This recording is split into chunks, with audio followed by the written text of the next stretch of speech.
अगला current affair जो है वो हमारा है महाकुंभ। महाकुंभ में जो भीड़ थी, जो भागी, जिसके चक्कर में लोग मरे, ऐसा क्या हुआ कि महाकुंभ में इतना ज़्यादा ट्रेजेडी हो गई? कहीं ना कहीं तो मैनेजमेंट की गलती होगी, कहीं ना कहीं तो सिस्टम जिम्मेदार होगा, या सिर्फ जनता जिम्मेदार है? क्या ये जिम्मेदारी मात्र जनता की है कि जनता भाग गई? नहीं।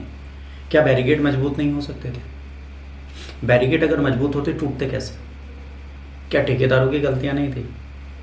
क्या ऑनलाइन क्राउड का रजिस्ट्रेशन नहीं कराया जा सकता था कि हमें पता हो कितनी भीड़ आ रही है? बिना रजिस्ट्रेशन के आप उन्हें परमिशन ही ना देते। बट हमने कुछ नहीं किया। हमने कहा जितनों को आना है आने दो, हमारी इकोनॉमी बढ़ेगी। आपकी इकोनॉमी नहीं बढ़ेगी, आपकी इकोनॉमी घटेगी अगर ये कंडीशन होती। अगर एक भगदड़ के बाद लोग जाना बंद कर दें तो इकोनॉमी तो ख़राब होगी ना। एक स्टेट अपनी इकोनॉमी को सही करने के लिए क्या इंफ्रास्ट्रक्चर पर ध्यान नहीं दे सकता? रोडें चौड़ी कर देना, सड़कें अच्छी बना देना is nothing. That is not the reason कि आप महाकुंभ जाएंगे। महाकुंभ के अंदर क्या सुविधाएं हैं वो काउंट कर दें। महाकुंभ में अगर 44 करोड़ लोग जाने को तैयार थे और एक दिन में 40 करोड़ 50 करोड़ लोग आ सकते थे, तो उतनी व्यवस्था तो होनी चाहिए। शहर में चाय बनाने वाले और खाना खिलाने वाले 44 करोड़ लोगों को खाना नहीं खिला सकते। बट ये चीज़ जनता को और सरकार दोनों को समझनी चाहिए। 29 जनवरी को इलाहाबाद महाकुंभ में भगदड़ मची, जिसमें 30 लोगों की मौत हो गई और 60 घायल हो गए। त्रासदी मौनी अमावस्या के दिन हुई थी और इन्होंने कहा मौनी अमावस्या में जो बहुत ज़्यादा भीड़ आ गई थी उसके चक्कर में हुआ। तो क्राउड मैनेजमेंट कहाँ चला गया आपका? राष्ट्रीय आपदा प्रबंधन ने 2014 में बड़े आयोजन में भीड़ प्रबंधन और भगदड़ की रोकथाम पर रिपोर्ट प्रकाशित की और कहा भारत और विकासशील देशों में भीड़ से होने वाली अधिकांश दुर्घटनाएं धार्मिक स्थलों में। आज तक जितनी भी विकासशील देश हैं वहाँ अगर कोई भगदड़ की दुर्घटना हुई धार्मिक स्थल पे ही क्यों हुई है? ये बहुत बड़ा प्रश्न है। रिलीजियस प्लेस पे ऐसी दुर्घटनाएं क्यों होती हैं, बाकी जगह पे क्यों नहीं होती? इस चीज़ का जवाब किसी के पास नहीं। भगदड़ कई कारणों से हो सकती है। संरचनात्मक कमजोरियाँ, खराब बैरिकेडिंग, खराब रेलिंग, संकीर्ण निकास मार्ग, अपर्याप्त विकास, प्रकाश व्यवस्था, आग बिजली की खराबी, भीड़ पर खराब नियंत्रण, हितधारकों के बीच समन्वय की कमी। ये सारे रीज़न हमको इलाहाबाद कुंभ में भी देखने को मिलेंगे। हम कहीं पे भी समन्वय नहीं बना पाए। भीड़ को नियंत्रित करने में विफलताएं क्या हो सकती है? कई कारण हो सकते हैं। उपेक्षित भीड़ के आकार का कम आकलन। हमने सोचा कि 1 करोड़ लोग आएंगे, आ गए 10 करोड़। स्थल क्षमता से अधिक, स्थल जितना बड़ा है उससे ज़्यादा लोग वहाँ पे आ जाएं। प्रवेश से पहले सीमित होल्डिंग क्षेत्र, प्रवेश से पहले जो हमने बैरिकेड लगाए बहुत लिमिटेड लगाए हैं, लेयर्स ऑफ बैरिकेड नहीं। बंद और अवरुद्ध निकास, छोटा निकास है जिससे लोग नहीं निकल पा रहे तो उन्होंने बैरिकेड तोड़ दिया।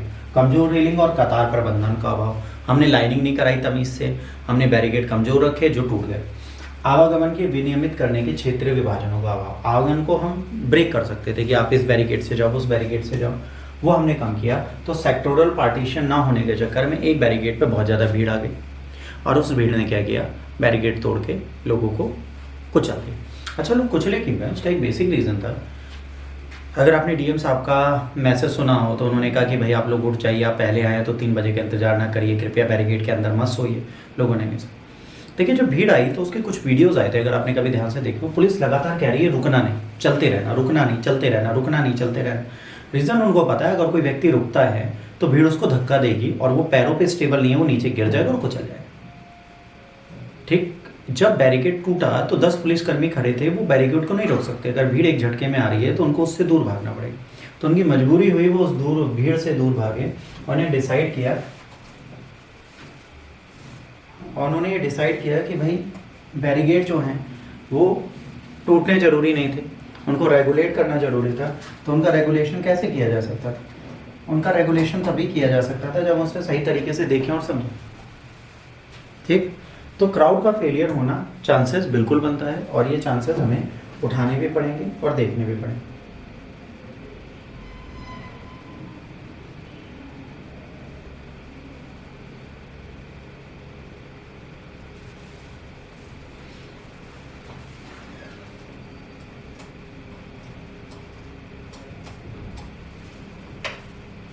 ठीक, तो यहाँ पर क्या हुआ, इसके बाद क्या हुआ? इसके बाद consequences of the poor management थे। अपर्याप्त व्यवस्था के कारण अक्सर घबराहट, उत्तेजना उत्पन्न होती है, भीड़ भाड़ हो जाती है और यातायात तेजी से चलने लगता है। अब भाई वहाँ पर अगर व्यवस्था ठीक से नहीं है तो यातायात में प्रॉब्लम होगी। इसके परिणामस्वरूप कुचलना, दम घुटना होता है। जैसे कुछ लोगों का दम घुटा, एक ऐसा ही साहब थे, उनका दम घुट गया। ठीक, रिपोर्ट में इस तरीके की आपदाओं में मृत्यु का प्रमुख कारण संपीड़न, श्वास अवरोध बताया गया। जब भीड़ बहुत होती है तो वहाँ पर क्या होता है, हम ठीक से ब्रीथ नहीं कर पाते, जिसके चक्कर में हमारी डेथ हो सकती है। भगदड़ में भीड़ के व्यवहार की भूमिका। भगदड़ रोकने के लिए भीड़ के व्यवहार को समझना महत्वपूर्ण है। अगर भगदड़ रोकनी है तो हमें क्या करना है, भीड़ के व्यवहार को समझना महत्वपूर्ण है। कुछ व्यक्तियों का कार्य कई हद तक लोगों को प्रभावित करता है, ठीक है। कुछ लोग भगदड़ में भागते हैं, कुछ घबराते हैं, ये एक बहुत बड़ी प्रॉब्लम है। भीड़ नियंत्रण के लिए सामुदायिक आधारित दृष्टिकोण बदहाली तरीकों की तुलना में अधिक प्रभावी है। अगर वहाँ पे कम्युनिटी बेस्ड अप्रोच है, मतलब हम लोग खुद जागृत हैं, हम खुद डिसाइड कर रहे हैं कि भाई भीड़ ज़्यादा हो सकती है, इसको रेगुलेट करने की ज़रूरत है, तो हम उसको रेगुलेशन में जरूर ला सकते हैं। भीड़ भाड़ का प्रभाव। कई आयोजनों में मांग उपलब्ध स्थानों से अधिक हो जाती है, ठीक है। कई जगह पर क्या होता है, जितनी हमारे पास स्पेस है, लैंडिंग है, उससे ज़्यादा भीड़ हो जाती है। इसको प्रतिबंध करने के लिए इनपुट नियंत्रण चाहिए, जैसे अनिवार्य पंजीकरण। अगर आपको आना है तो आपको क्या करना है, रजिस्ट्रेशन कराना है, ताकि हमें पता हो कि कितने लोग आए और कितने लोग नहीं आए। अगर भीड़ को हम रेगुलेट करना चाहते हैं तो हमें क्या करना पड़ेगा, उनका पंजीकरण कराना पड़ेगा, वरना आपको दिक्कत होगी। खराब भीड़ प्रबंधन के लिए जोखिम क्या है। अगर प्रतीक्षा कर रहे लोग बाड़े पर चढ़ सकते हैं, ऐसा लोग और भी करेंगे तो दूसरे क्षेत्रों में भीड़ भाड़ हो जाएगी। खराब तरीका है, नियंत्रण के उपाय अच्छे नहीं है। पुलिस द्वारा अनियंत्रित समूहों के आने वाली भीड़ को खदेड़ना खतरनाक टकराव पैदा कर सकता है, और इससे स्थिति और खराब हो सकती है। अगर पुलिस उनको बैरिकेड से बाहर रोकते और लाठीचार्ज करते, उनको कंट्रोल करते, तो भीड़ उत्तेजित हो जाती, जिससे पुलिस की भी जान हानि का रिस्क हो सकता था। तो उन्होंने उस प्रयास को करने का कोशिश ही नहीं की। इसके बाद विगति में हुई भगदड़ की घटनाएं। डीएम ने कई सारी घटनाएं बताई, जिसमें 2003 में नासिक में बैरिकेड्स में अत्यधिक भीड़ के कारण विपरीत दिशा में प्रभाव हुआ। साधुओं का तीर्थयात्रियों के साथ जुलूस में चलना, फिर स्थान पर तीर्थयात्रियों के अप्रत्याशित भीड़ और 29 तीर्थयात्री मारे गए। उसके बाद कालूबाई यात्रा मंदार देवी 2005, गलत भीड़ अनुमान, मंदिर में अपर्याप्त स्थान, अवैध विक्रेताओं द्वारा संकीर्ण फिसलन भरे रास्ते, जिसके चक्कर में वहाँ पे 293 लोग मारे गए। तो देखिए, जो धार्मिक स्थल हैं वहाँ पर मृत्यु के परसेंटेज बढ़े हैं, ये बहुत बड़ी बात आती है। कॉजेस है ना, आइडेंटिफाइड इन इन्वेस्टिगेशन। बाद में बेटा लेक्चर खत्म हो फिर पूछिएगा। अभी यहाँ पर क्या है, जैसे नासिक कुंभ था, नासिक कुंभ में भगदड़ बैरिकेड के दबाव के कारण हुई, ये एक बहुत बड़ी चीज़ थी। इसके बाद जो कलुबाई यात्रा थी, इसमें भीड़ का गलत अनुमान लगाया गया, जिसके चक्कर में यहाँ पर प्रॉब्लम हुई।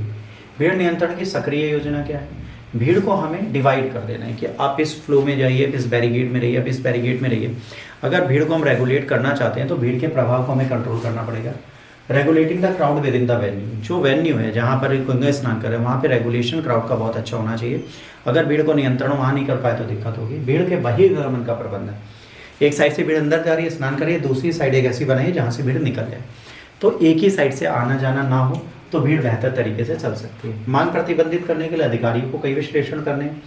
ऐतिहासिक भीड़ का डेटा, उन्हें पता होना चाहिए कितना क्राउड आज तक आ चुका है। आगमन पैटर्न और चरम सीमा, जैसे त्यौहार छुट्टियां जब हैं उस समय कितने लोग आ सकते हैं। Advance registration and ticketing system, अगर आप इलाहाबाद में जा रहे हैं तो आप पहले से एक एडवांस मैटर सिस्टम को लेके चलिए, ताकि आप वहाँ पहुँचें और अपनी चीज़ों को रेगुलेट कर पाए। अगर सरकार को पहले से पता है कि इतने लोगों का आवंटन हुआ है, इतने लोग ही आएंगे, तो आप उसको मैनेज कर सकते थे। सार्वजनिक परिवहन कार्यक्रम, हमें कई सारे सार्वजनिक परिवहन कार्यक्रम चलाने चाहिए, पब्लिक ट्रांसपोर्ट का शेड्यूल बनाना चाहिए। याद रखिए, जब ये भीड़ भाड़ हुई तो उसमें सबसे बड़ी प्रॉब्लम पता है क्या हुई, जो लोग थे जो वहाँ फंस गए, जो स्नान कर चुके थे, 35 किलोमीटर पैदल चले बस लेने के लिए। गंगा स्नान के बाद 35 किलोमीटर बड़े बुजुर्ग और बच्चों को पैदल चलना पड़ा। पहले 10 किलोमीटर बस के बाद और फिर 35 किलोमीटर वापस आने में क्या फ़ायदा हुआ ऐसे संसाधनों का। आप तीर्थ यात्रा करने जा रहे हो, सजा लेने जा रहे हो। फिर ऑनलाइन पंजीकरण अगर होता तो बहुत सारी चीज़ें होती, हमें पता चलता कितनी भीड़ आ रही है।